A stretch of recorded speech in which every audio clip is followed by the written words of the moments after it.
Eh bien, alors déjà, en guise de commencement, moi j'aimerais remercier l'ATSO, hein, parce que bon, bah, je ne suis pas adhérent. Désolé, voilà, je vais me faire huer comme ça. C'est ma façon de commencer de façon, vous voyez, pour paraître sympathique. Et je voudrais remercier l'ATSO parce que ça fait quand même plusieurs fois qu'on collabore, alors surtout au travers de Reptile Expo jusqu'ici. Donc aujourd'hui aussi par rapport à votre réunion mensuelle. Et à chaque fois, moi je voulais justement voilà, vous tirer mon chapeau, entre guillemets, parce que eh bien, vous avez vraiment des activités qui, à mon avis, sont très très intéressantes par rapport à tout ce qui est reptile. On a encore eu un exemple avec ce que vient de nous présenter Florent. Vraiment, voilà, c'est très appréciable et je trouve que votre approche, eh ben, je me reconnais assez dedans. Hein. Tout à l'heure, Nathalie, tu parlais de partage, tu parlais de cette volonté comme ça, voilà, de partager un peu les apprentissages, les expériences. Eh ben, je me reconnais assez là-dedans aussi. Et, je pense que voilà, votre action est importante par rapport à ça. Alors, je suis venu vous parler de Thamnophis aujourd'hui. Et je ne suis pas venu vous faire une présentation, on va dire, un peu conventionnelle. Vous savez, le plan de la présentation conventionnelle, c'est de dire, vous avez la description, vous avez alimentation, vous avez la reproduction, etc., etc. Alors, j'ai rien contre ça du tout, hein, c'est juste qu'en fait, ça, j'ai déjà eu l'occasion un peu d'en parler. Et si jamais vous voulez savoir ce que je pense là-dessus, je vous invite à vous abonner à une chaîne absolument formidable, n'est-ce pas, Mon Petit Python. Et vous aurez tout un tas de réponses dessus. Et puis je tiens à dire aussi que si jamais vous voulez qu'on échange après et que vous voulez avoir justement des réponses par rapport à certaines questions, si jamais bien sûr je suis en mesure de vous répondre, eh bien, je le ferai avec grand plaisir. Mais aujourd'hui je voulais faire quelque chose d'un peu nouveau pour moi aussi, histoire de me fixer un peu un challenge aussi. Et je voulais revenir justement donc, sur une autre sorte finalement de présentation des Thamnophis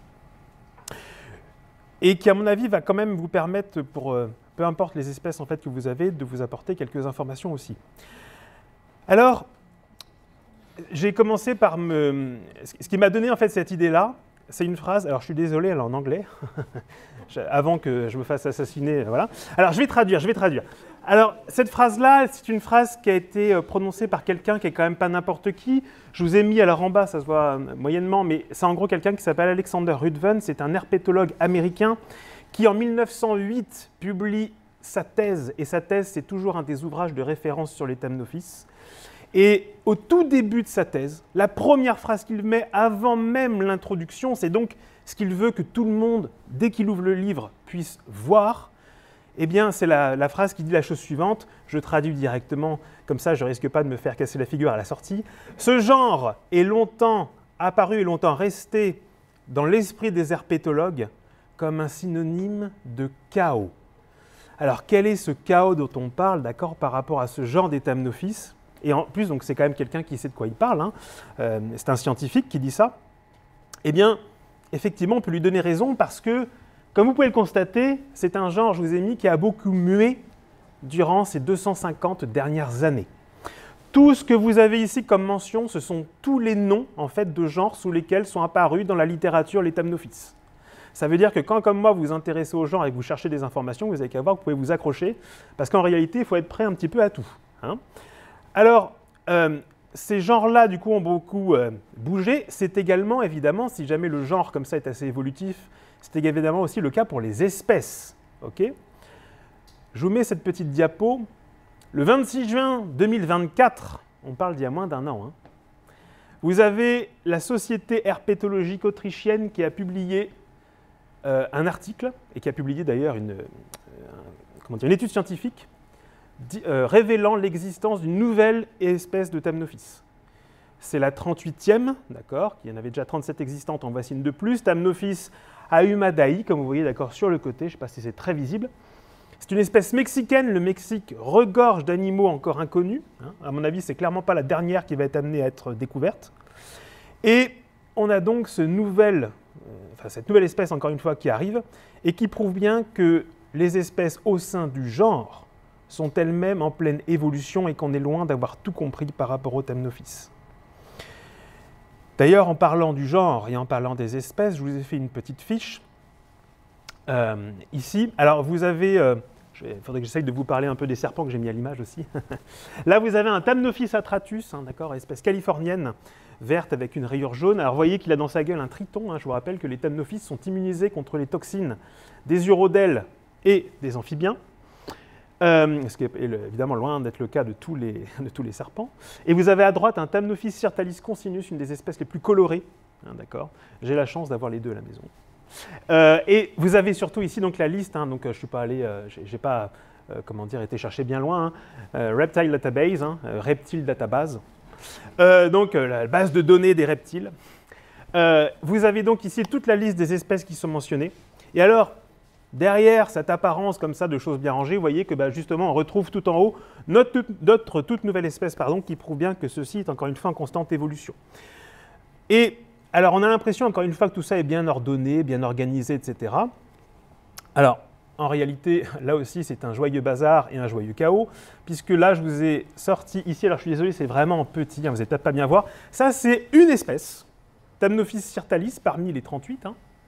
Et donc, quand vous fouillez un petit peu plus loin, vous vous rendez compte que ça, en fait, c'est juste les synonymes, c'est les différents noms, encore une fois, qui sont apparus dans différentes études pour décrire cette espèce-là.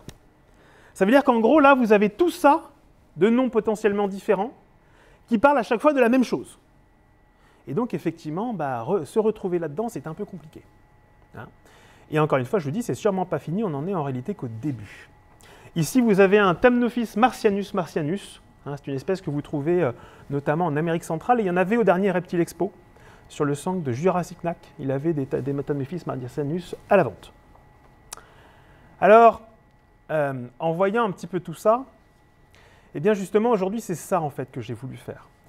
J'ai voulu essayer de vous dire, dans ce chaos, qu'est-ce qu'on peut essayer de comprendre un petit peu.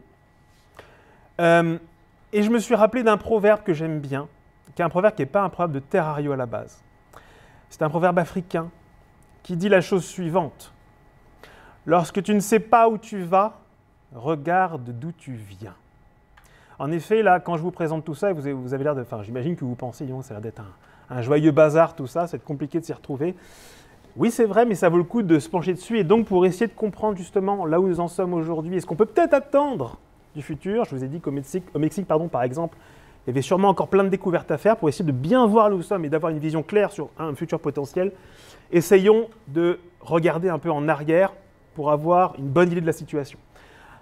Alors, juste là, vous avez un Thamnophis seques quitsoensis, justement une espèce mexicaine. Pour être plus précis, c'est un spécimen qui est naturalisé. Hein, c'est pas empaillé, mais vous voyez, et donc derrière, vous avez un squelette de la même espèce. Je voulais un peu symboliser comme ça le passé. Donc on va essayer de regarder, ça va être mon but aujourd'hui, je vais en fait vous raconter certaines histoires, ce ne sont que des histoires vraies, qui vont permettre bout à bout comme ça d'essayer d'avoir un début de compréhension de la grande histoire des Thamnophis. Et on va commencer avant les Thamnophis. On va commencer par le tout début, et ça tombe bien parce que c'est un truc qui nous rassemble tous ici. Peu importe les animaux que vous maintenez chez vous. Je vous emmène, vous allez voir que je vous emmène il y a bien longtemps. Je vous emmène dans ce que j'ai appelé la genèse de la zoologie. Je ne sais pas si vous reconnaissez le monsieur qui est en statue. C'est Aristote. D'accord ? Et donc, on est dans la Grèce antique. Alors, ce monsieur-là, il a fait quelque chose, c'est le premier qui s'est intéressé aux questions dont on est en train de parler maintenant. La zoologie. Ça nous touche tous ici, hein, qu'on aime les fourmis, qu'on aime justement les lézards, les insectes même dont on a parlé maintenant, ou qu'on aime, comme moi, d'accord, les ophidiens et les Thamnophis, et bien en réalité, même si jamais ce monsieur ne connaissait pas les Thamnophis, c'est lui qui a commencé à parler de ce qu'on nous intéresse aujourd'hui. La zoologie, je vous rappelle que c'est l'étude des animaux et de leur classification. En gros, de comment tout ça s'organise. Aristote, il va commettre, on dit, un livre à l'époque qui va être quelque chose d'absolument révolutionnaire. Aristote, il va commettre ce livre qui s'appelle Historia Animalium. Alors, ça veut dire l'histoire des animaux. 343 avant Jésus-Christ, rendez-vous compte, ça ne date pas d'hier. Aristote va donc écrire ce livre qui va servir de base, encore une fois, à ce qui nous rassemble tous aujourd'hui. J'ai mis ici que l'approche était révolutionnaire et voyez ce qu'il va changer notamment, c'est la vision des animaux. À l'époque, bien sûr que les humains s'intéressent aux animaux. Mais on s'y intéresse sous un œil pragmatique. Ce qui intéresse les gens, c'est de savoir, est-ce que tel animal est utile ou pas? Est-ce qu'il est dangereux ou pas? Est-ce qu'il est comestible? Est-ce qu'il se mange? Est-ce que c'est un animal venimeux, pas venimeux? Et donc, vous voyez qu'à chaque fois, les animaux, on s'y intéresse, on apprend des choses dessus, mais c'est toujours par rapport à l'œil que les humains ont dessus. Le regard humain est important là-dessus, systématiquement. Et bien, Aristote, c'est le premier qui va dire qui va en fait comment dire, étudier les animaux pour ce qu'ils sont, au plus profond d'eux-mêmes, sans se préoccuper du regard humain. Pour revenir là-dessus rapidement, un animal utile par excellence, c'est le cheval, d'accord, qui coche toutes les catégories. Je vous laisse imaginer que ce qui nous rassemble tous ici, les reptiles, les amphibiens, les invertébrés, à l'époque, c'est ni considéré comme utile, ni considéré comme... alors des fois, ça peut être même dangereux, hein, d'accord, il y en a certains. C'est pas forcément consommable, etc., etc. Donc, à l'époque, il n'y a pas grand-chose dessus. Aristote va être le premier qui va se pencher là-dessus. Je précise néanmoins que beaucoup des choses qu'ont écrit Aristote ont disparu, ça ne va pas nous empêcher d'essayer de regarder ce qu'il a pu dire. Aristote, il va donc faire la première classification du vivant. Il va faire quelque chose qui va partir de l'ensemble des animaux, du grand tout, pour aller vers le plus précis. Alors le grand tout, il les prend tous. Il va commencer par les diviser en deux catégories. Vous avez tout d'abord, donc cette division, c'est les animaux exsangues, les animaux qui n'ont pas de sang, et les animaux qui ont du sang. Alors je vais peut-être vous dire qu'Aristote, c'est facile pour lui de constater ça, parce que ses observations, il les fait grâce à la dissection. Donc j'imagine que savoir s'il y avait du sang ou pas dans les animaux, c'est quelque chose dont il avait assez vite conscience. Et puis vous voyez qu'on a déjà une première division qui apparaît en dessous, hein, et qu'on voit arriver, nous, ce qui nous intéresse. Il les appelle les animaux tétrapodes, c'est ceux qui ont deux paires de pattes, et apodes, ceux qui n'en ont pas, ovipares. Et dedans, vous allez retrouver notamment donc, les reptiles et les amphibiens. Alors je vous ai dit qu'Aristote, c'est un précurseur, un révolutionnaire, mais qu'est-ce qu'on peut vraiment retirer de ce qu'il a dit? Alors, en regardant un peu le contenu, j'ai essayé de vous le présenter de façon un peu vulgarisée, hein, en trois catégories. Vous avez la catégorie 0 étoile. Là, c'est le contenu, les observations qu'il a faites qui sont complètement fausses, qui sont erronées. Et il y en a quand même beaucoup, mais c'est normal, c'est quelqu'un qui est justement précurseur. Vous avez ensuite des observations qui n'ont pas de rigueur scientifique. C'est-à-dire qu'en fait, Aristote va beaucoup, par exemple, parler du mouvement lorsqu'il va décrire les animaux. Tiens, il réagit de telle façon lorsqu'un homme va le prendre dans sa main. Il va décrire ce genre de choses-là, mais voyez, ça aujourd'hui, dans nos études scientifiques, ça n'a pas sa place. Néanmoins, ça reste des choses qui ne sont pas forcément inintéressantes. Et enfin, vous avez des informations qui sont parfaitement exactes et assez bluffantes. Alors, je vais vous dire un exemple pour chacune de ces trois catégories sur les reptiles, les amphibiens après, mais je vous ai mis, alors c'est dommage qu'il n'apparaisse pas, un petit encart ici. Une chose pour laquelle Aristote a bluffé son monde dès l'Antiquité, c'est l'évolution, par exemple, de l'œuf au poussin. 21 jours. Et Aristote, avec les moyens de l'époque, avec sa dissection, il a été capable de décrire précisément chacun des stades de développement du poussin. Alors maintenant, on se concentre sur les reptiles. Première catégorie, je vous ai dit les choses qui sont parfaitement justes. Et bien là, Aristote, il va être capable de décrire plein de choses sur la sexualité des serpents. Je me permets de vous lire le passage que j'ai surligné en jaune. Hein. Il y a des animaux sans pieds. Alors ça, c'est un truc qui le fascine. Hein. Les animaux apodes, tétrapodes, je vous avais dit. Hein. Donc sans pieds, des apodes, qui sont vivipares. Témoins les vipères et les sélaciens. Les sélaciens, c'est les requins. Et d'autres apodes sont ovipares, comme l'ordre des poissons et le reste des serpents. Vous voyez qu'ici, Aristote, déjà en 343 avant Jésus-Christ, hein, fait la différence entre les vipères qui sont vivipares et le reste des serpents qui sont ovipares. Bon, alors en réalité, c'est un peu plus complexe que ça. Hein. Je vous ai mis la statistique en dessous. 20% environ des reptiles sont vivipares chez les serpents et les lézards uniquement. Et vous voyez que vipère, je ne sais pas si vous le saviez, mais le nom même de vipère témoigne de leur viviparité. Vipère, ça vient du latin vivus et de parere. Vivus, c'est le vivant. Parere, c'est enfanter. La vipère, c'est donc celle qui enfante le vivant parmi les serpents. Ensuite de ça, il y a les remarques qui sont fausses. Alors, ici, toujours sur la sexualité, hein, on a les serpents n'ont pas de testicules, tout comme les poissons. Ah, ça, c'est archi faux. Alors, ça peut se comprendre parce que je vous ai dit qu'Aristote dissèque. Et avec les moyens qu'il a à l'époque, les serpents, en fait, ont de petits testicules assez longs. Alors, je vous les ai mis, hein, d'accord, c'est ce qui apparaît en rose ici. Hein, vous êtes sur un boa ici. Et donc Aristote, en fait, est probablement passé à côté de ça. Et donc vous avez tout un tas de remarques comme ça qui sont fausses avec les moyens qu'on a aujourd'hui. On est capable d'affirmer le contraire. Et puis vous avez, souvenez-vous, les troisièmes remarques. Vous vous rappelez, hein, celles qui ont 2 étoiles. Celles dont je vous ai dit qu'elles n'avaient pas de rigueur scientifique, mais qu'elles n'étaient pas pour autant dépourvues d'intérêt. Il y en a une que je trouve magnifique. Alors celle-ci, je l'ai trouvée dans un livre, c'est dans une note en bas de page, d'une dame qui s'appelle Liliane Baudson et qui a étudié justement, qui est quelqu'un qui s'occupe... qui est une traductrice du grec ancien, et qui donc a traduit dans un de ses livres, et on trouve cette remarque dans une ligne de bas de page, et je la trouve absolument remarquable. Cette ligne-là dit « Les poissons silures succombent aussi en grand nombre dans les bas-fonds, sous les coups du serpent de la catégorie des serpents aux larges yeux. » On est presque dans de la poésie. Hein. Et là, vous voyez, c'est une remarque qu'on ne pourrait pas mettre aujourd'hui dans un livre scientifique. C'est quoi les serpents de la catégorie des serpents aux larges yeux? Mais malgré tout, on se dit, bah tiens, Aristote est un grec. Et on se dit que bah, peut-être que les serpents qui chassent sous l'eau avec des larges yeux, on peut peut-être réussir à penser qu'éventuellement il puisse s'agir d'un serpent comme Natrix tessellata, par exemple, la couleuvre tesselée. Hein. Alors ça, c'est Aristote, et on va faire un bond dans le temps maintenant, on va arriver sur le premier qui a parlé des Thamnophis. Je vais vous parler d'un monsieur qui s'appelle Linné. Je ne sais pas si ça vous parle. Et c'est un génie absolument véritable. Et Linné, je vais essayer de vous l'expliquer, alors c'est compliqué parce que c'est quelqu'un d'absolument considérable, mais en 3 grands axes. Pour comprendre un petit peu la philosophie linnéenne, comme on l'appelle, et donc c'est celui qui va vraiment changer beaucoup de choses, je vais avoir l'occasion de vous le montrer. Il faut savoir d'abord s'imaginer que ce monsieur-là, eh bien, c'est un homme de son temps. C'est un homme qui naît au tout début, il naît en 1707, au tout début du siècle des Lumières. Et donc c'est un siècle où les choses changent, vous savez. Hein. On passe justement d'une société vraiment créationniste, hein, basée sur la religion, hein, à une société où les sciences naturelles vont commencer à avoir de l'importance. Et donc il naît en plein milieu de là-dedans. Et c'est pas très très étonnant de voir qu'il a une création du monde qui est quand même basée sur Dieu. Sa famille aussi l'explique. Son père est pasteur, son grand-père est pasteur. D'accord ? Il vit en Suède, il est né en Suède. Et donc lui, logiquement, il se destine à devenir pasteur aussi. Donc c'est quelqu'un de la religion. Et donc il va penser que le monde est un monde créé par Dieu et fixiste. Ça nous intéresse, ça veut dire que les espèces ont été créées et que rien ne bouge. Dieu les a fait comme ça, elles sont comme ça depuis les nuits des temps. Alors, l'idée de la création du monde, selon Linné, elle est un peu comme ça.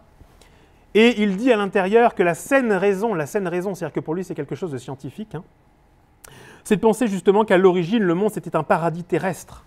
Hein. Je vous résume ça vite fait. Et donc il imagine la création du monde comme étant une grande île au milieu de la terre recouverte par les eaux à l'époque. Il y a une île comme ça au milieu avec une haute montagne dessus. Et que Dieu a disposé tous les animaux dessus. Et que, en fait, ces animaux-là, depuis, donc, sont restés inchangés. Et simplement, le vent aurait poussé les eaux de cette île et fait qu'en gros, le monde soit arrivé tel qu'il est aujourd'hui. C'est intéressant comme de voir ça, parce que cet homme-là, qui pense comme ça, qui est finalement une vision, à mon avis, dont assez peu de gens aujourd'hui sont, sur laquelle la plupart des gens sont d'accord, peut-être ici, eh bien, Linné va en tirer des conclusions qui sont encore adaptées aujourd'hui. Hein. Linné notamment, alors là je vous ai mis une petite citation, c'est lui-même qui l'a fait. Hein. Deus creavit, Linnaeus disposit. Ça veut dire ce que Dieu a créé, Linné a été fait pour l'organiser. C'est lui-même qui dit ça de lui. Hein. Donc le gars a déjà une bonne estime de lui. Hein. Et en réalité, bah, là ça va le mener justement, donc c'est quelqu'un qui va penser en fait le monde et qui va organiser les espèces. Alors, ça vous connaissez normalement, hein, ces rangs-là, bah, ça vient de lui. Dans son livre Systema Naturae, eh bien, Linné va arranger encore une fois les espèces. Souvenez-vous, on l'a déjà vu, Aristote l'avait déjà fait. Hein. Simplement, Linné va faire l'inverse. Je vous avais dit qu'Aristote était parti du grand tout pour aller vers l'exception. Eh bien, chez Linné, c'est dans l'autre sens qu'on va comprendre les choses. On part de l'exception, on va arriver au grand tout. Ça veut dire que le premier rang important, c'est celui d'espèce. Et l'espèce, c'est quoi, selon Linné? Ben, c'est toujours assez similaire avec ce qu'on a aujourd'hui, je vous signale. L'espèce, c'est quoi? Si on définit une espèce comme l'ensemble des individus au génotype, donc l'ensemble des gènes, et phénotype, l'expression de ces gènes, suffisamment semblables pour pouvoir se reproduire entre eux et avoir une descendance viable et féconde dans un milieu naturel. Ça veut dire qu'en gros, à l'état sauvage, vous devez être capable de vous reproduire et que vos descendants soient aussi capables de se reproduire. Ça, à l'époque, ça fait scandale. Parce que je vous ai dit hein, qu'on était dans une société qui était encore extrêmement croyante. Hein. Et bien, si vous regardez bien, la définition de son organisation du vivant, Linné, elle est basée sur les caractéristiques sexuelles. À l'époque, alors Linné, c'est avant tout un botaniste, c'est quelqu'un qui s'intéresse aux plantes. Hein. D'ailleurs, la botanique a toujours de l'avance sur la zoologie, au passage. À l'époque, ces détracteurs vont dire « Ah, c'est un botaniste pornographe !» D'accord, juste pour avoir fait ça. Alors, si vous regardez bien, donc d'abord, je vous ai dit, c'est le rang d'espèces, et puis petit à petit, un peu à l'image des poupées russes, vous savez, hein, on emboîte les choses les unes dans les autres, et on arrive au rang de règne. Le rang de règne, chez Linné, il y en a 3. Toutes ces espèces-là arrivent en 3 catégories. Le règne animal, le règne végétal et le règne minéral. Pour Linné, les pierres ont une certaine forme de vie. Alors là, pareil, vous dites, il déconne complet, le mec. Non, parce qu'en fait, il est en fait obsédé par un point, notamment, c'est les fossiles. Et là, c'est pas si con que ça. Linné observe qu'à l'intérieur des pierres, vous avez des formes de vie qui apparaissent. Et que ces formes de vie, au fur et à mesure que les époques avancent, eh ben, il y a une continuité. D'accord? Et donc, c'est pour ça qu'il imagine que ce règne minéral existe. Troisième chose qui va faire notre Linné, c'est un travailleur acharné avec un réseau optimisé. Rendez-vous compte à quel point est-ce que tout ça est, encore une fois, omniprésent parmi nous. Linné va faire 12 éditions de son Systema Naturae, son livre. À chaque fois, il va le compléter avec les nouvelles choses qu'il a pu accumuler, qu'il va classer inlassablement tout au long de sa vie. Le résultat, il est considérable. Linné, c'est 4000 espèces animales renseignées, 6000 espèces végétales. Je vous ai mis la phrase en dessous ici qui parle à tout le monde. Peu importe où est-ce que vous vous promeniez, dehors, là vous sortez, tout ce que vous voyez qui est du domaine du vivant, Linné l'a classé. Ça veut dire que là, encore une fois, d'accord, peu importe l'espèce de plante, les insectes que vous allez croiser, les oiseaux dans les airs, Linné a classé tout ça. C'est lui qui l'a fait. Il va faire aussi adopter, vous savez, un truc, la nomenclature binominale, on appelle ça. Alors bon, nous, c'est ce qu'on appelle le nom latin. C'est lui, d'accord, qui va imposer, qui va en tout cas faire en sorte que, il va dire, il faut que toutes les espèces soient nommées de la même façon, que ce soit les animaux, les plantes, etc. Et donc, vous savez, c'est le nom du genre avec une majuscule et le nom de l'espèce ensuite. C'est lui qui va imposer ça. Pour terminer sur Linné, comment est-ce qu'il obtient tous ces animaux? C'est quand même un truc qui est intéressant, ça, surtout à son époque. Alors, il y a plein de réseaux, là, je vous en ai mentionné 4. Le premier, vous voyez, c'est ici, c'est ce qu'on appelle les cabinets de curiosité. Je ne sais pas si ça vous évoque quelque chose. On est encore une fois en pleine époque des Lumières, ça veut dire que tous les gens qui ont un petit peu d'argent, la grande mode à l'époque, c'est de partager justement des connaissances et de montrer des choses qui viennent de l'autre bout du monde. Alors, c'est exactement ça, d'accord. Aujourd'hui, là, c'est une photo de la Maison des Rolles à Paris. C'est le dernier cabinet de curiosité qui existe à Paris. À l'époque, il y en avait des dizaines et même des centaines. Et donc, on expose comme ça, pour ses amis, pour les gens, un petit peu les trouvailles des mondes qu'on ne connaît pas. Alors, c'est souvent des animaux empaillés, etc., etc. Ça, c'est le premier point. Linné les visite. Et donc, il prend des notes. Ensuite, vous voyez qu'il s'est créé un réseau absolument considérable. Et partout en Europe, il y a des gens qui lui envoient des choses. Là, vous avez notamment un savant qui nous intéresse au tout premier lieu, puisqu'ici, donc, ce confrère qui s'appelle Gronovius est un spécialiste des reptiles et des serpents. Et vous voyez que je vous ai fait un zoom. Cette personne va lui envoyer notamment beaucoup de bêtes dans l'alcool et des serpents qu'il va pouvoir ensuite classer. Vous avez ensuite le 3, c'est ce texte-là. Alors ça, en fait, c'est un extrait de son livre Systema Naturae, c'est ceux qu'il appelle ses apôtres. Je vous ai dit que Linné avait une haute opinion de lui-même. Donc, c'est ses étudiants, donc lui, si jamais c'est ses apôtres, eux, ça veut dire que lui, c'est un peu Dieu. Et donc, il va mentionner les noms, en fait, ça c'est les étudiants qu'il envoie dans le monde entier. Et il y en a certains qui vont lui rapporter des plantes, il y en a d'autres qui vont lui rapporter des insectes, des reptiles, des mammifères, etc., etc. C'est déjà un réseau international. Linné, c'est presque une multinationale à lui tout seul. Et enfin, les deux derniers, c'est ni plus ni moins que le roi de Suède et la reine de Suède à l'époque. Et bien eux aussi, ce sont des personnes de leur temps, et ils ont du coup leur cabinet de curiosité personnel. Le roi est passionné par tout ce qui est mammifère, donc il a des bêtes empaillées dans tous les sens, et la reine par les insectes. Ça veut dire que Linné va pouvoir consulter leur collection, etc., et donc obtenir à la fin cette documentation considérable dont je vous ai parlé. Et Linné, du coup, c'est là où je raccroche enfin mon train, c'est que Linné, c'est lui qui va mentionner les premiers Thamnophis, qu'on va lui rapporter évidemment, parce que ce sont des serpents nord-américains, je vous rappelle. Alors, j'ai regardé dans le livre de Linné. Ça, c'est du Linné authentique. Et vous avez 2 mentions qui sont faites ici qui m'intéressent tout particulièrement. Dans ces 2 mentions, je vais vous apprendre à déchiffrer Linné, si vous voulez aller chercher par rapport à vos espèces après. J'ai le livre en version numérique, si ça vous intéresse. Je vous apprends à déchiffrer le Linné. Qu'est-ce qui est marqué dans tous ces trucs-là qui semblent un peu du charabia. D'abord, vous avez le nom de l'espèce. Ici, vous avez donc Cyrtalis sorita. Ensuite de ça, vous allez trouver en rouge. Alors, ça, pour avoir l'information, il faut regarder tout en haut du chapitre. C'est le conte des écailles.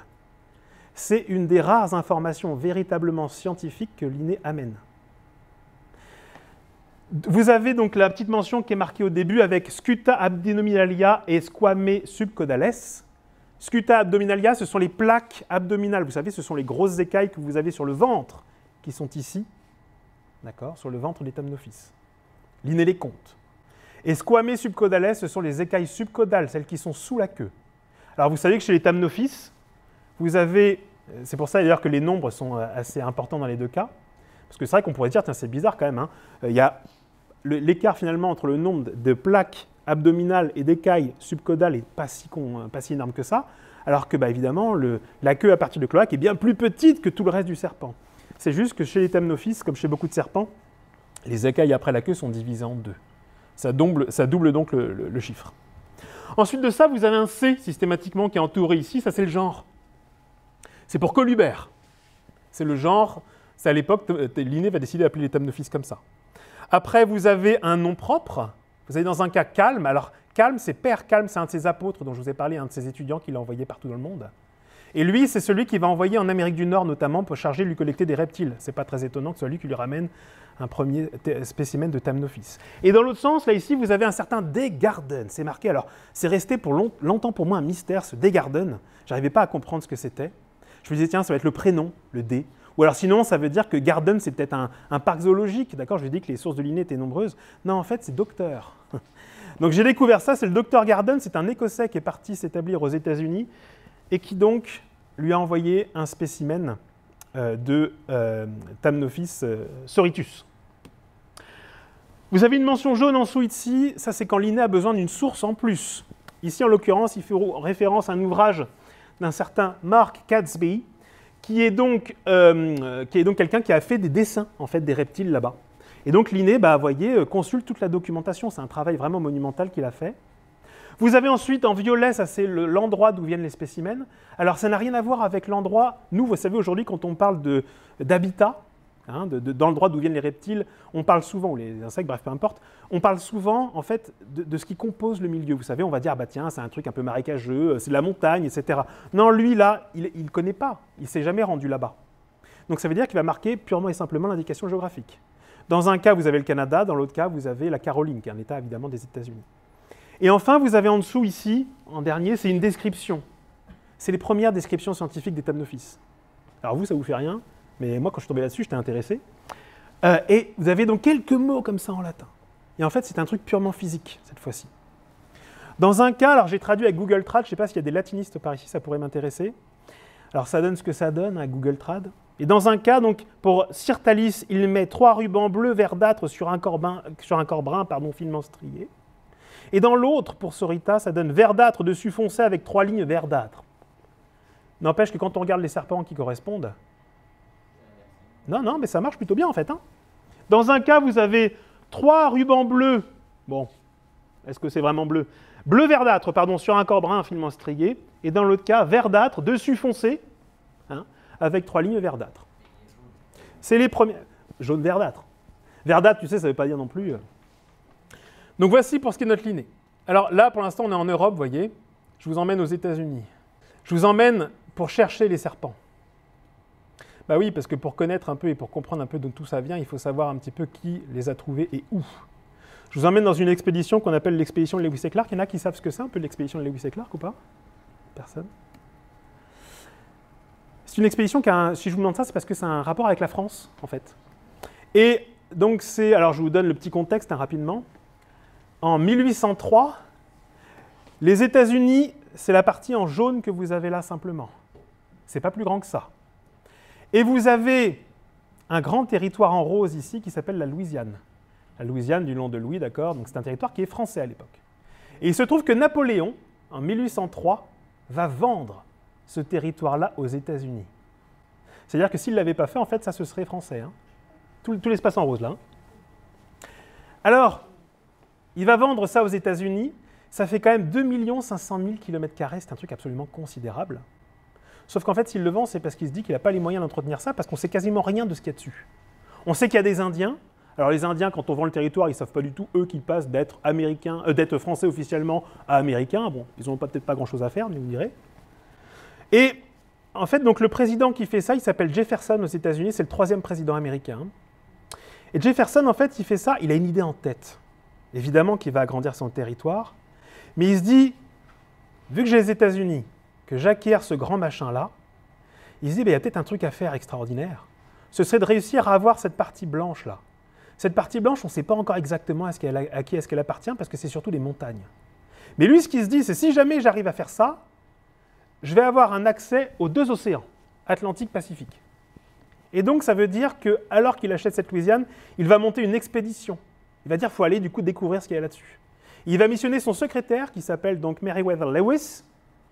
Il va lui dire, toi, tu vas aller apprendre comment cartographier, tu vas aller apprendre comment est-ce qu'on dessine, d'accord, justement, des paysages, des animaux, et tu as 1 an pour le faire. Et donc, tu te mets au boulot, tu prends l'équipe que tu veux. Alors, il va prendre ce second, William Clark, et ils vont prendre 40 militaires avec eux. D'accord? Des gens qui sont doués pour la navigation, parce qu'ils vont partir par voie fluviale, qui sont doués, d'accord, pour essayer justement de chasser, il y a beaucoup de chasseurs avec eux, etc., etc. Et puis aussi qui sont doués pour se défendre, parce qu'il y a des Indiens, accessoirement. Le but de Jefferson, il y en a 3 en fait. Il faut d'abord trouver ce qu'on appelle le passage du Nord-Ouest, à savoir comment relier l'océan Atlantique et Pacifique. Et donc Jefferson, il se dit, je vais le faire par les fleuves, regardez. Je vais remonter le Missouri ici, tac, tac, par la Louisiane, je vais aller par ce territoire justement qu'on ne connaît pas, je vais réussir à rejoindre ce passage-là. Il se dit aussi, du coup, si jamais je veux avoir ça, il faut que je réussisse à faire en sorte que notamment les Indiens se sentent américains. Alors il va dire à son fameux Lewis, il va lui dire, écoute, tu vas faire en sorte que ce soit possible.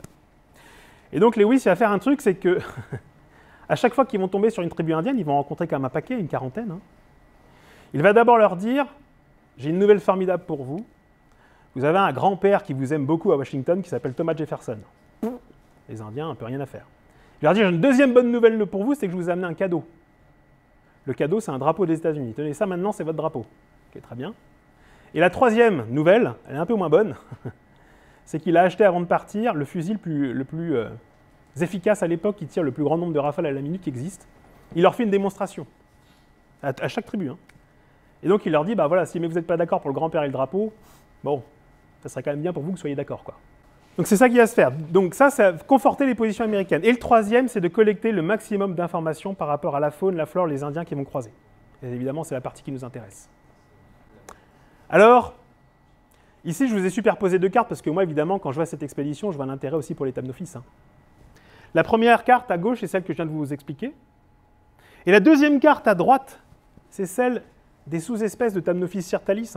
Uniquement celle-ci, vous vous souvenez, c'est une espèce parmi les 38 autres qu'il y a aujourd'hui, que Lewis et Clark vont pouvoir croiser sur leur chemin. Et vous voyez que les routes vont être intéressantes. Alors, ils vont observer les Thamnophis, et ça tombe bien, parce qu'ils vont publier leurs journaux, Lewis et Clark.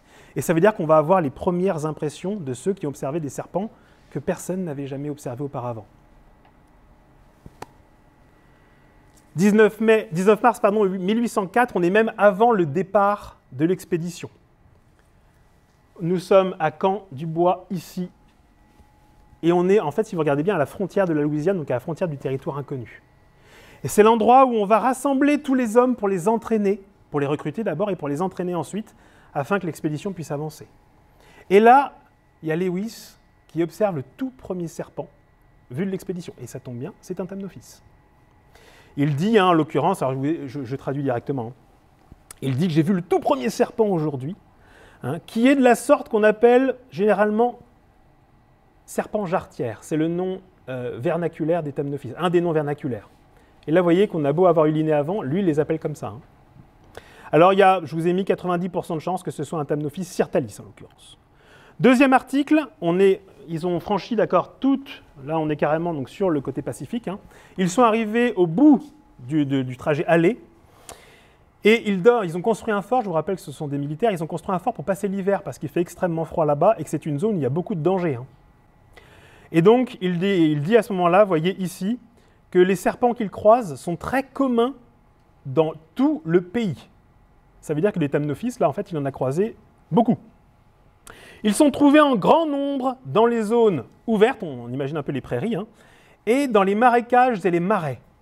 Ça nous intéresse parce qu'évidemment, d'accord, ça montre justement ce côté, vous savez, assez aquatique des Thamnophis.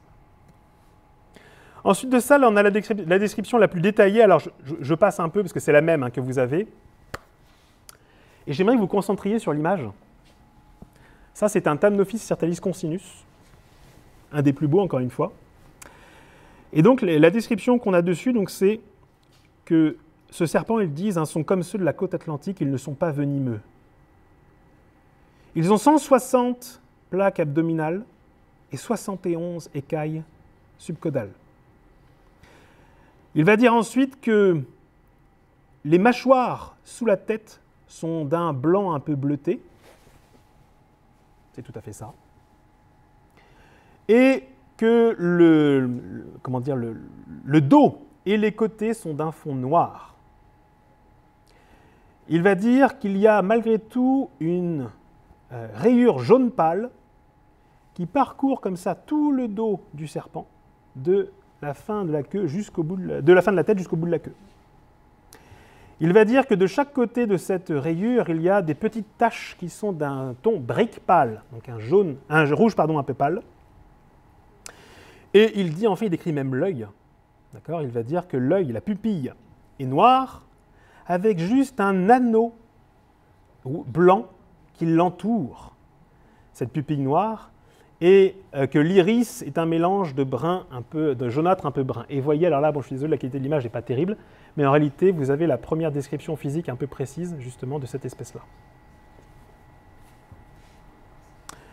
Le lendemain, on n'est pas très loin, ils vont remarquer toujours ces serpents qu'il va décrire comme étant innombrables dans l'environnement et qui sont dans des sortes de boules un petit peu, d'accord, de paquets de 40 à 50 individus partout dans les alentours. Et il décrit du coup que donc ils sont étendus, qu'ils sont un peu partout dans la prairie. Et bien c'est ça qu'il a vu à ce moment-là, Meriwether Lewis. Vous savez ce que c'est ? C'est quoi ? Non, du tout. En fait, c'est la reproduction des tamnos. À la fin de l'hibernation, les femelles émettent des phéromones, d'accord ? Et donc les mâles sont sortis un peu avant, ce qui fait que les mâles sont réveillés. Et donc lorsque les femelles sortent d'hibernation, dans pas mal d'endroits aux États-Unis, donc ça c'est au Canada, à Manitoba que la vidéo vient, c'est un endroit où c'est vraiment très réputé pour ça, vous avez comme ça des boules de serpents qui se forment, un peu partout. De mâles en fait qui viennent tous pour essayer de s'accoupler avec la même femelle. Et les mâles sont uniquement concentrés là-dessus, ça nous servira pour un peu après ça. Et donc sont obsédés littéralement par ça. Et donc vous voyez un peu dans le paysage, là comme ça, vous avez typiquement ce genre d'amas de serpents. Et bien c'est ça qu'ils voient à l'époque. C'est la première fois qu'on décrit ce phénomène dans la littérature. Il va dire aussi qu'évidemment, c'est la remarque que j'ai mis en verte, il y a plein de grenouilles qui croisent dans les marais alentours. Et bien ça, c'est aussi un autre truc qui est intéressant. Parce que je vous signale que c'est le premier qui met en tort, on va dire, par ses remarques, l'image qu'on a habituellement des thamnophis. Si jamais je vous demande ce que ça mange les thamnophis, vous allez tous, enfin peut-être certains parmi vous vont me dire du poisson. Et bien en vérité, les thamnophis, c'est surtout les amphibiens. Il y a quelques espèces, bien sûr, qui sont spécialistes de poissons, mais l'alimentation, c'est quelque chose sur lequel on pourrait beaucoup travailler. Et vous voyez que là, les grenouilles, elles sont partout alentour. Alors, ce n'est pas les seules espèces, juste, qui fonctionnent d'accord avec ce modèle de reproduction. Vous avez chez les serpents Eunectes murinus, un anaconda vert. Vous observez aussi d'accord ce phénomène de mating ball. Vous avez chez les amphibiens le crapaud commun, Bufo. Vous avez peut-être déjà observé ça d'ailleurs, d'accord, avec justement plein de mâles comme ça qui cherchent à s'accoupler avec la même femelle, des fois jusqu'à la noyer dans l'eau. Et vous avez même chez certains insectes, j'ai essayé de m'adapter à tout le monde, vous avez, alors désolé, ce n'est pas des fourmis, mais vous avez du coup le frelon européen, d'accord, qui opère de la même façon. Et enfin, dernière description qui m'intéresse parce qu'elle va amener à quelque chose que je trouve absolument extraordinaire. C'est ici donc un des passages, le 24 juin 1806, on est sur la route du retour, d'accord, ils viennent de sortir un peu des montagnes rocheuses. Et ils vont décrire 3 types de serpents qu'ils ont vus dans la journée. 3 genres et espèces différentes. Et donc, je vous ai mis d'accord les différents passages avec les différentes couleurs qui correspondent aux serpents. Il y en a un dont on comprend avec la description qu'il s'agit sans doute de Coluber constrictor, la couleuvre agile, puisqu'il va dire notamment que le serpent qu'ils ont fait environ 1,20 m. Et de cette taille-là, en non venimeux, il n'y a pas 36 possibilités. Vous en avez un deuxième dont on comprend que c'est peut-être un Thamnophis radix, une nouvelle espèce, d'accord ? Alors, il y a plein de couleurs chez Thamnophis radix, mais ça correspond tout à fait avec ce qu'il a pu dire là. Et vous en avez un autre, dont il dit simplement que c'est un serpent noir, et il dit que c'est de la même façon que celui qu'il a déjà mentionné et vu la veille. Alors moi, ça m'intéresse parce que vous voyez, je vous ai mis la liste des serpents du Montana, ici. Il n'y a pas de serpent noir. Alors, ça n'a pas intéressé que moi, cette histoire-là, parce que l'aventure de Lewis et Clark, ça fait partie des mythes fondateurs américains, vous savez. Alors, les mythes fondateurs américains, c'est un peu comme pour la Bible. Vous savez, la Bible, il y a des gens qui passent leur temps, d'accord, pour les textes religieux, bref, hein, à relire tous les passages, siècle après siècle, pour essayer de trouver des points qu'on n'aurait pas encore pu étudier.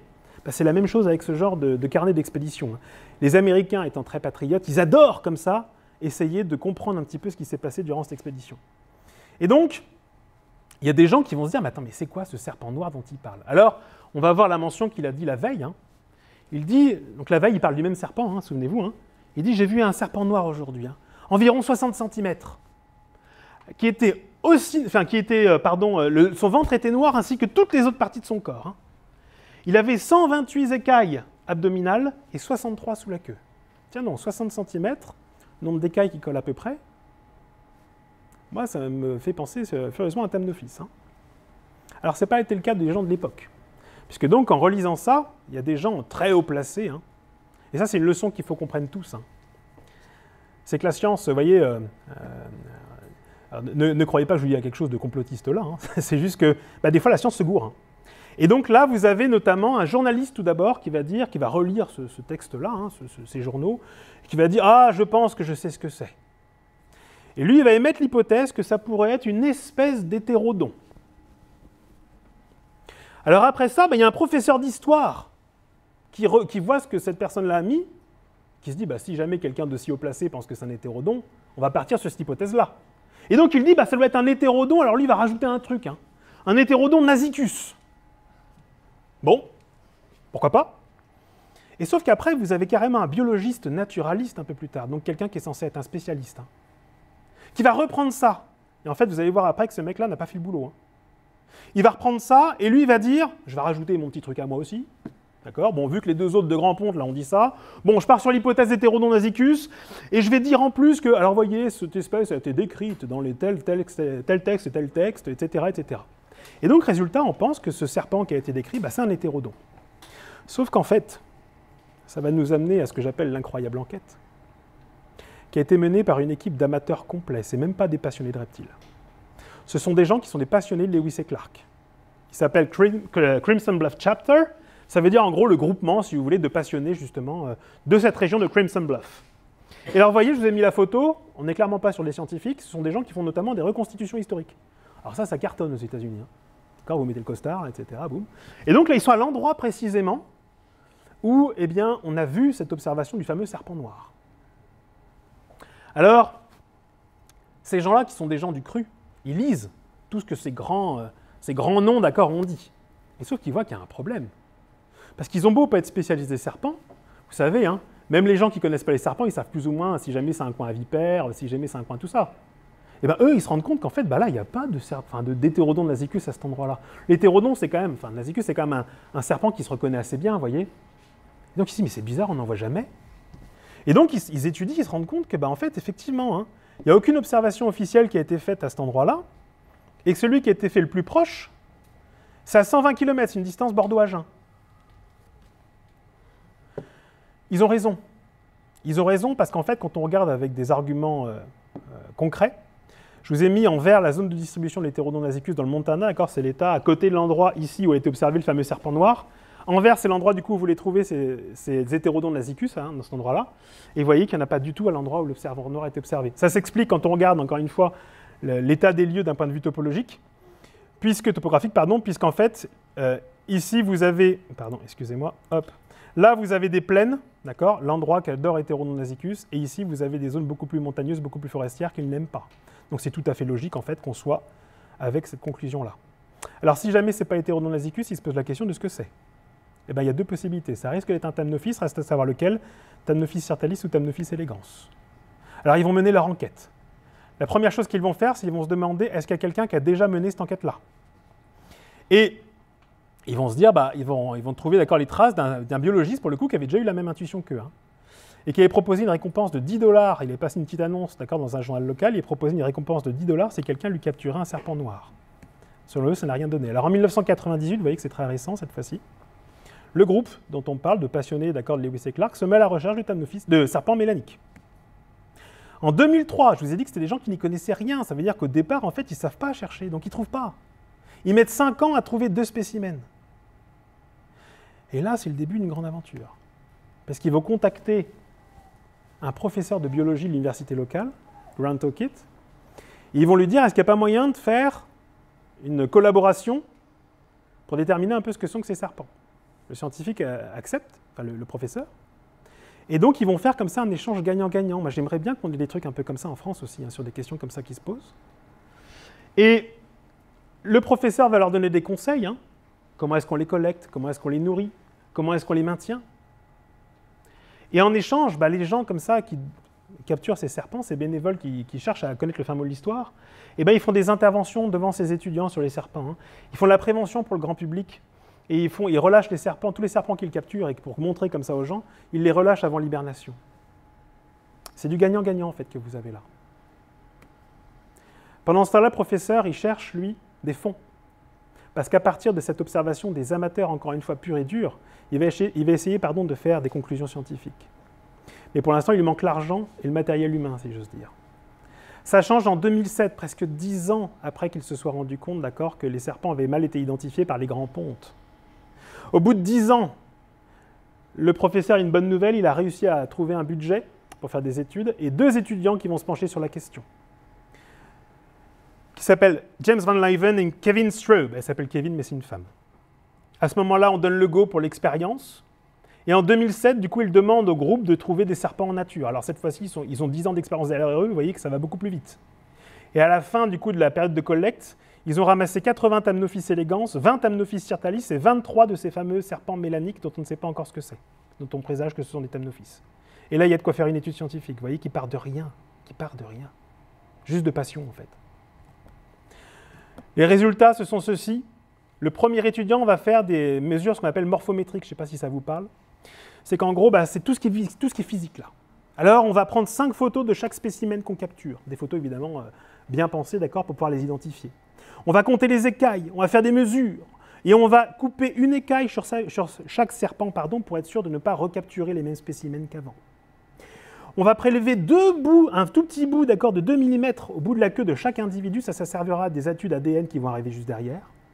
Et on note pour chaque animal qu'on prélève le jour de prélèvement, l'heure de la capture, la température, le vent, la distance du point d'eau, l'habitat de vie, les coordonnées GPS et les mesures, le morphotype général avant de relâcher les individus. Vous voyez que là, en fait, encore une fois, on va avoir des informations scientifiques fiables.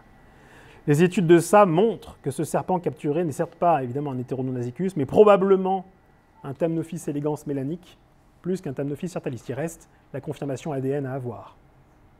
Et bien ça tombe bien, parce que les travaux ADN sont faits par l'autre étudiante, qui rapporte quoi?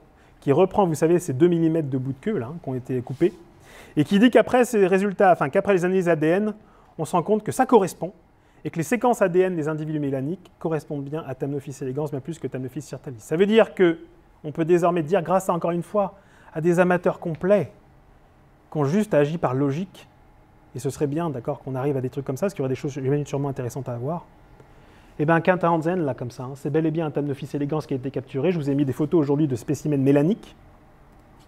Et, et oui, je voulais juste dire, la carte que vous avez là, d'accord, le prouve aussi, puisque là, pour le coup, il n'y a pas d'histoire, d'accord, il n'y a pas de problématique. Hein. Ils sont bien partout dans ce coin-là, les Thamnophis elegans.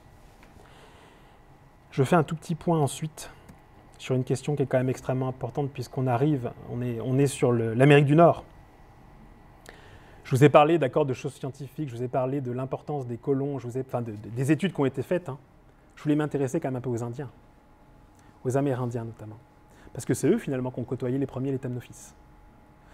Et est-ce qu'on peut tirer des choses, finalement, des observations, des légendes indiennes? Eh bien, c'est très, très compliqué, je préfère vous le dire. Il y a peut-être d'autres espèces sur lesquelles c'est plus le cas. Mais c'est très compliqué pour plusieurs raisons. La première, c'est que c'est une tradition, c'est des peuples à tradition orale. Ça veut dire qu'en fait, on se transmet les histoires par la parole. Il n'y a pas d'écrit. Et vous voyez que jusqu'ici, on s'est beaucoup basé sur les écrits. Et puis la transmission orale, ça a ses défauts. Hein. C'est des choses sur lesquelles on peut avoir des oublis, on peut avoir des exagérations, on peut avoir des mensonges, on peut avoir des omissions, c'est ce que j'ai dit, bref, des choses qui ont été mal comprises aussi, hein, et qui se transmettent comme ça. Donc ça, c'est un problème. Il y a aussi le fait, évidemment, que ces cultures-là, elles ont été extrêmement maltraitées par les Européens. On a tout fait pour qu'ils perdent leur culture, donc forcément, ils l'ont en partie perdue. Et puis même les populations indiennes, d'accord, aujourd'hui, ne sont pas forcément toutes très enclines à garder leur culture. Hein. D'accord ? Et certains sont même, c'est un fait, hein, d'accord, bien plus intéressés aujourd'hui pour intégrer un monde véritablement américain via le business, notamment des casinos. Je n'ai pas vraiment le temps de revenir là-dessus, mais voilà.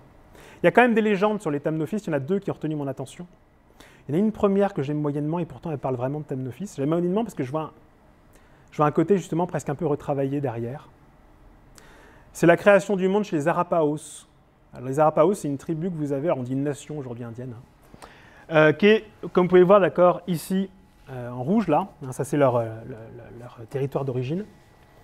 Il y a la création du monde chez les Arapaos. Alors c'est un mythe, ils ont leur dieu, qu'on appelle Flatpipe, qui est emmené en pirogue. À l'époque, selon eux, la terre est recouverte par les eaux. Et donc ce dieu-là, en fait, il va créer le monde, il va aller avancer comme ça sur son bateau, et il va demander à des animaux qui sont autour de lui de plonger dans l'eau, aller tout au fond, récupérer de la boue, du limon, d'accord, qu'il y a au fond, lui apporter, et avec ça, il va pouvoir créer la terre. Ça, c'est l'idée de la création du monde chez les Indiens. C'est commun à énormément de tribus. Hein. C'est comme ça qu'ils pensent, d'accord, la création du monde. Je vous signale un truc, c'est que nous, on a vu tout à l'heure la création du monde selon Linné dans nos sociétés occidentales. Il n'y a pas non plus une différence forcément monumentale. Hein. Et donc, dans l'histoire, dans les légendes, eh ben, ce fameux dieu-là, cette fameuse divinité, les deux animaux qui vont réussir à lui rapporter ces fameux morceaux de boue avec lesquels il va pouvoir construire le monde, c'est la tortue et le canard. Mais alors donc, dans une première version de la légende, il va demander, il y a un Thamnophis qui va venir lui proposer. Il dit, est-ce que tu veux que moi j'aille chercher de la boue au fond de l'eau? Alors, et le Thamnophis va échouer. J'aurais bien aimé qu'il réussisse. Donc ça, c'est la première apparition du Thamnophis. La deuxième version, c'est donc, on part de la même histoire de base. Hein. Simplement, cette fois-ci, donc le canard et la tortue réussissent à rapporter la boue, d'accord, le Flatpipe fait le monde. Et le Thamnophis vient en disant, bah, si tu veux célébrer la création du monde, je me propose. On va faire un rond avec moi, un cercle, là, d'accord, donc je vais me mordre la queue, quoi, un petit peu. Et comme ça va délimiter symboliquement le monde terrestre du monde de l'eau. Et bien, résultat, ça fait partie de ce qu'on appelle les danses du soleil, hein, qui sont communes à beaucoup de cultures indiennes. Hein. Bon, ça, vous voyez, pour moi, c'est des choses, alors, c'est pas inintéressant, mais j'y vois des trucs un peu retravaillés, parce que vous voyez, on trouve plein de versions différentes, c'est compliqué de savoir un petit peu où on va. Et il y en a une que j'aime, par contre. Et pourtant, celle-là, elle ne parle pas spécifiquement de Thamnophis à la base. C'est la légende du serpent de pierre de Medicine Null. Nous sommes avec la tribu des Dakota, ce sont des Sioux. Et on est dans le Dakota du Sud, justement, d'un point de vue État. À cet endroit-là, on ne sait pas exactement depuis quand, on observe dessiné sur une colline un serpent en pierre. Il y a un serpent, il y a une tortue, il y a d'autres animaux, d'accord, en pierre. Et alors c'est un serpent qui est quand même composé de 825 pierres, il a fallu les déplacer quand même, hein, qui fait 110 mètres environ de long. Et vous voyez, il a été dessiné comme ça. Alors encore une fois, vu que je vous ai dit, il n'y a pas de livre hein, chez les Indiens, on ne sait pas exactement qui l'a fait. On sait simplement que la première personne qui l'a mentionné, ce truc-là, c'est en 1889, un homme qui s'appelait Theodore Lewis. C'est le premier qu'on parle dans un livre. Et donc ce serpent en pierre, il prouve bien qu'il y a un truc spécial qui se passe avec les serpents ici. Et ça tombe bien parce qu'alors, pas spécialement corrélé, mais au même endroit en tout cas, il y a une légende qui a été rapportée par un Indien qui est arrivé, une légende qui est arrivée à son arrière-arrière-arrière-grand-père. Cet arrière-arrière-grand-père, c'est lui, c'est un chef Sioux qui s'appelle Saswé. Et ce chef Sioux, il veut avoir une vision. Alors, c'est un truc qui est assez célèbre, d'accord, chez les Indiens. Vous savez, c'est le fameux calumet de la paix, quoi. Hein. Alors, il a été prouvé après que le tabac qu'utilisent les Indiens dans le calumet est assez fort, donc ça doit donner des trucs, voilà. Donc les mecs sont bien après avoir fumé ça, quoi. Et donc, quand on veut avoir une vision, eh ben, on va fumer le calumet. Alors, le calumet, ça ne se fume pas n'importe où. Soit, en fait, il y a des endroits bien précis, d'accord, avec des propriétés, on imagine, selon les Indiens, qui permettent d'avoir ces visions-là. Soit, sinon, on creuse un trou, on se met dedans et on fume le calumet. J'imagine que ça embaume un peu, vous voyez, derrière avec les vapeurs. Et donc, toujours est-il que Saswé se dit, bon là, j'ai envie d'avoir une vision. Et donc, il part fumer le calumet. Alors, il part, et un peu plus tard, on ne le voit pas revenir. Alors, il y a son cousin qu'on appelle Ours Brun. J'adore parler des Indiens. Donc, il s'appelle Ours Brun, et il se dit, bah tiens, ça fait longtemps que Saswé est parvenu quand même, je vais aller voir ce qui se passe. Alors, il prend son cheval, et il se met à la recherche du fameux Saswé. Et là, tout à coup, vision d'horreur. Sur un des coins de la colline, vous savez, celle-là même où il y a le fameux serpent en pierre, il voit un homme, Saswé, son cousin, étendu au sol, inanimé. recouvert de plein de serpents tout autour. Et Oursebrun dit, ce sont des crotales qui sont sur lui. Il est mort, recouvert comme ça par des dizaines et des dizaines de crotales qui vadrouillent comme ça sur lui. Et donc Oursebrun revient au campement et vient dire à tout le monde la mauvaise nouvelle, à savoir que le chef Sassué est mort.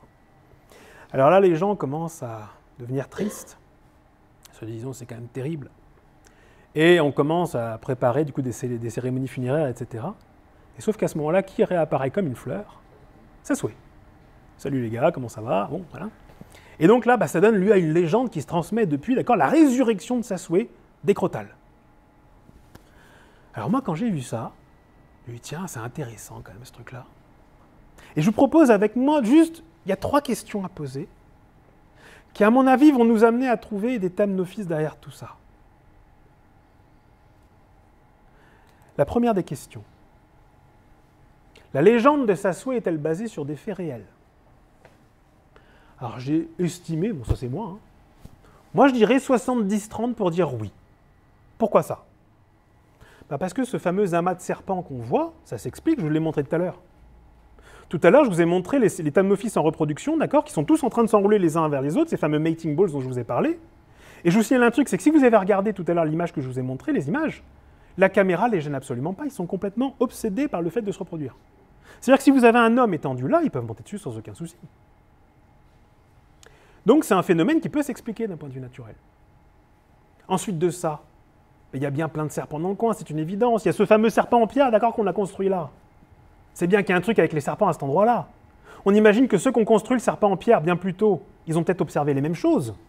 Des serpents comme ça, d'accord, des amas de serpents un peu partout. Et que c'est ça potentiellement qui les a motivés à construire cette structure. Et enfin, il y a forcément un truc hors du commun qui s'est passé parce que la légende, elle a été transmise. La tribu, il est bien évident que Sassué, il n'est pas revenu comme ça pendant longtemps. Il est bien évident, d'accord, qu'il s'est passé un truc. Parce que sinon, encore une fois, ça n'aurait pas créé cette histoire. Et puis il y a le côté non. Alors le côté non, si jamais je dis non, c'est pas parce que les faits sont pas... Enfin, il n'y a pas eu l'histoire de Sassué, c'est juste qu'en fait, ça a été transformé forcément par le temps parce que cette histoire, encore une fois, elle nous vient de ses descendants. Hein.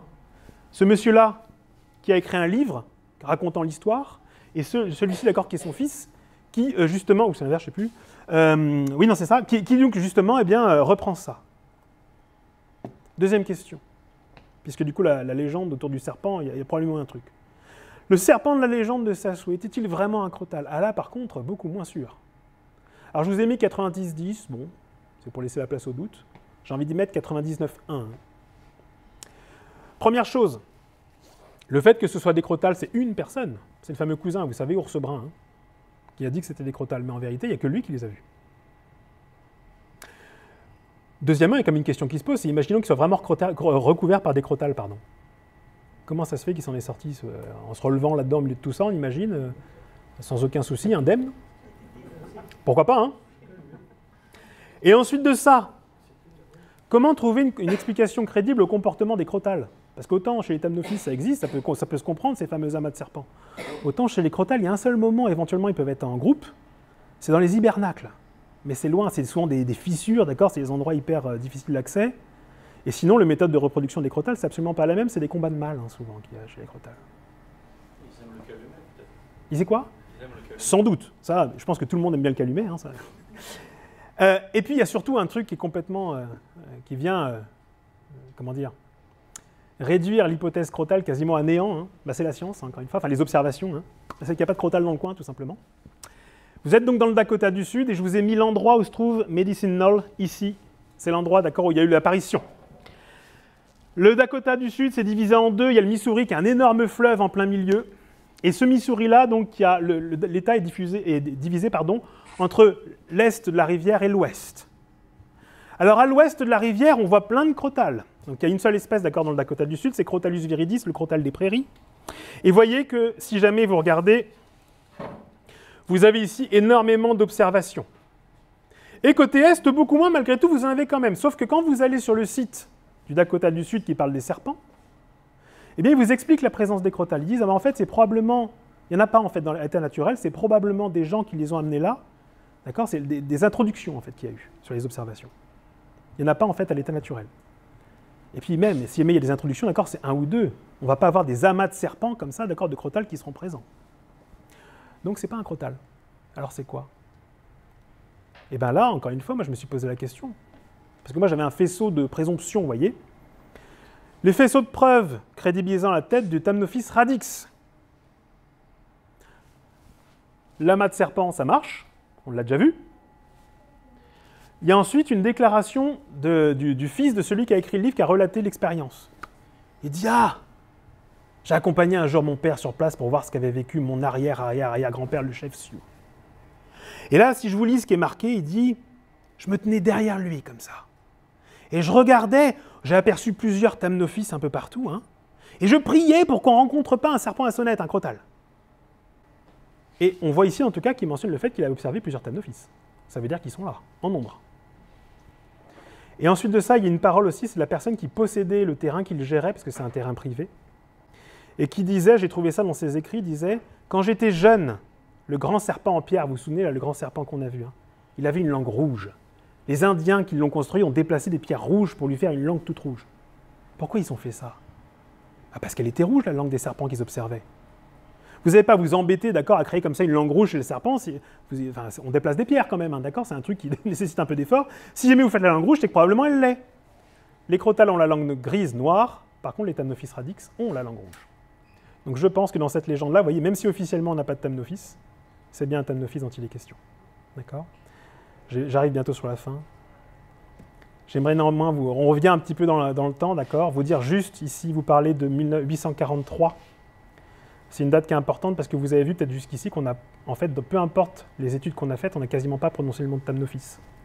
Linné parle de Colubert, Lewis et Clark parlent de Garter Snake, d'accord, le serpent jarretière, etc., etc. Et le premier qui va inventer le nom de Thamnophis, c'est un Autrichien qui s'appelle Fitzinger. Alors, la plupart de ses écrits ont disparu, il n'y a pas grand-chose, d'accord, d'intéressant. Il l'a juste dessiné, c'est lui qui a écrit le nom pour la première fois. C'est de là que ça vient. Alors, par contre, la signification de Thamnophis, c'est intéressant, hein. Thamnophis, c'est la contraction de Thamnos et d'office. Thamnos, c'est les buissons. Office, c'est le serpent. Ça veut dire que pour des gens, enfin, encore une fois, il y a beaucoup de gens, à chaque fois qu'il y a des gens qui me contactent par rapport au Thamnophis, ah, j'aimerais construire un aquaterrarium pour les Thamnophis, alors pourquoi pas, hein. Mais son nom, à lui, c'est serpent des buissons, à la base. Ça ne veut pas dire que c'est un serpent qui est arboricole, hein. Mais ça veut dire qu'effectivement, c'est beaucoup plus compliqué simplement que le garder simplement dans l'eau, hein.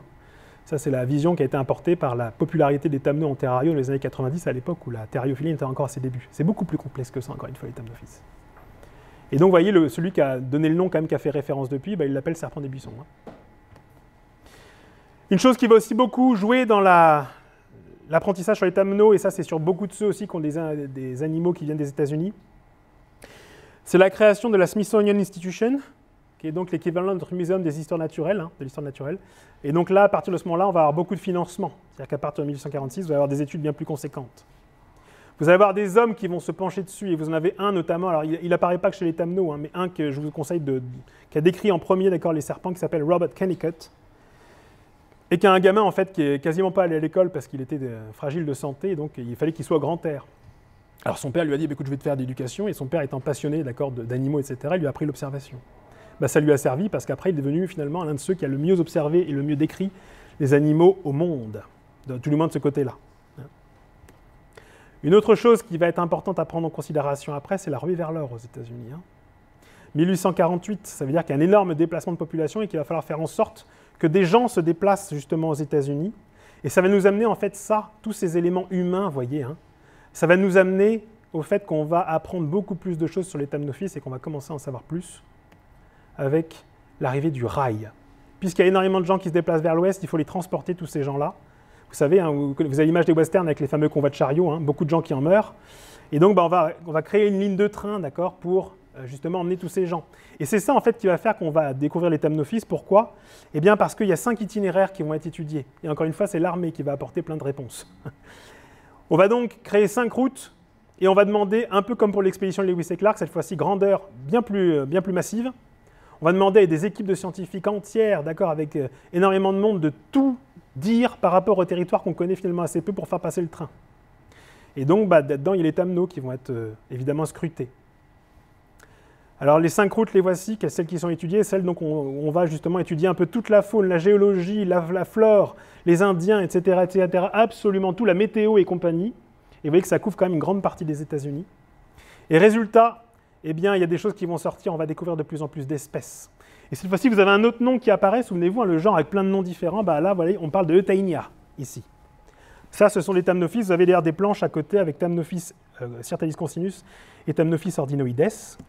Vous avez une deuxième planche ici, donc la deuxième expédition avec 2 spécimens en plus, etc., etc., etc. Et on arrive à la fin, ça y est, je vous libère. On va arriver, j'aimerais juste ouvrir, parce que tout ce qu'on a dit là, en fait, c'est la première ère finalement de découverte, parce que là, on est encore sous l'emprise, souvenez-vous, de Linné et de la création telle du monde tel que ça. Ça va changer en 1859 avec l'arrivée de Darwin, évidemment, et la théorie sur l'origine des espèces qui va complètement révolutionner notre appréhension du vivant, etc. Et ça, évidemment, c'est là que vont arriver les Ruthven et compagnie dont on a parlé après. Et ça, je n'aurai pas le temps, évidemment, de vous en parler aujourd'hui. Et donc, par conséquent, je vous remercie de votre attention à tous.